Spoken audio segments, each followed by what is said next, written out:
আজকে আমরা এমন একটা জিনিস নিয়ে কথা বলবো যা খুবই পুরনো কিন্তু আজও অনেক বেশি প্রাসঙ্গিক, আর সেটা হলো সংযম। চলুন দেখি এই সংযম জিনিসটা আমাদের আজকের জীবনে কিভাবে অনেক শক্তি আর ক্ষমতার উৎস হয়ে উঠতে পারে। শুরুতেই একটা প্রশ্ন। আচ্ছা, একটা জিনিস কি কখনো মাথায় এসেছে যে আমাদের প্রতিদিনের এনার্জি, মানে মানসিক শক্তিটা ঠিক কোথায় চলে যায়? কিভাবে যেন দিন শেষে আমরা একেবারে নিংড়ে যাই? চলুন এই ব্যাপারটা বুঝতে রোহনের গল্পটা দেখি। রোহন সে আসলে আমাদের অনেকেরই প্রতিচ্ছবি। একদম ক্লান্ত, দুর্বল, আর তার শক্তিগুলো যেন কোনো ঝড়ের মধ্যে এদিক ওদিক ছড়িয়ে ছিটিয়ে আছে। ছোটখাটো দুশ্চিন্তা আর হাজারো অর্থহীন কাজে তার সমস্ত জীবনী শক্তি যেন ফুরিয়ে যাচ্ছে। আসল সমস্যাটা কিন্তু ঠিক এখানেই। দেখুন, যখন শক্তিটা এমন ছড়ানো ছিটানো থাকে তখন মনটা কি হয়? একটা অস্থির সমুদ্রের মতো, সারাক্ষণ তোলপাড়। আর এই যে মনের অস্থিরতা, এটাই কিন্তু আমাদের ভেতরের যে স্বাভাবিক আনন্দ তার সামনে একটা দেয়াল তুলে দেয়। আমরা দুর্বল আর ক্লান্ত বোধ করতে থাকি।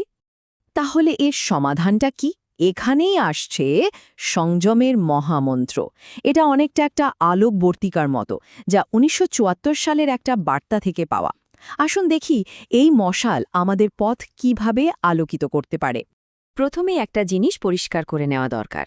সংযম মানে কিন্তু নিজেকে কষ্ট দেওয়া বা সবকিছু থেকে দূরে সরিয়ে রাখা নয়, একদমই তা নয়।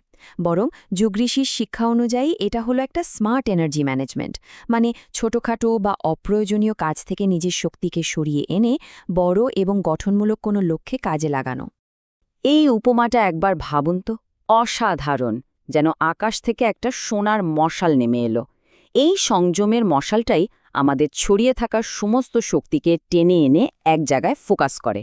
আর যখনই শক্তি এভাবে এক জায়গায় আসে তাকেই বলে ওজ, মানে সেই কেন্দ্রীভূত জীবনী শক্তি যা আমাদের ভেতরের আনন্দকে যেন নিজে থেকেই জাগিয়ে তোলে।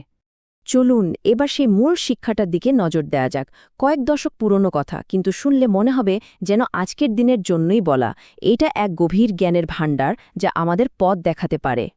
কথাগুলো খুব মন দিয়ে শোনার মতো।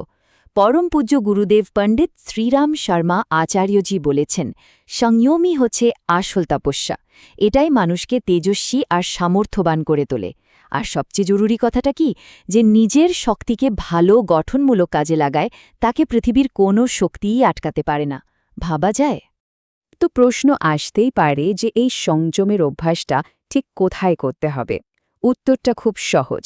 ৩টে প্রধান জায়গা আমাদের সামনে তুলে ধরা হয়েছে: আমাদের ইন্দ্রিয়, আমাদের সময় আর আমাদের চিন্তা। এই ৩টে জায়গাতেই কিন্তু আমাদের শক্তি সবচেয়ে বেশি নষ্ট হয়। এগুলোকে সামলাতে পারলেই শক্তির সংরক্ষণ সম্ভব। শুধু জানলেই তো হবে না, তাই না? এই জ্ঞানকে জীবনে কাজে লাগাতে হবে। চলুন দেখি এই অভ্যাসটা কিভাবে আমাদের জীবনে একটা বিরাট পরিবর্তন আনতে পারে, কিভাবে আমরা নিজেদের উপর জয়লাভ করতে পারি। আবার রোহনের গল্পে ফেরা যাক। দেখুন তাকে, সে আর সেই আগের মতো অসহায় নয়।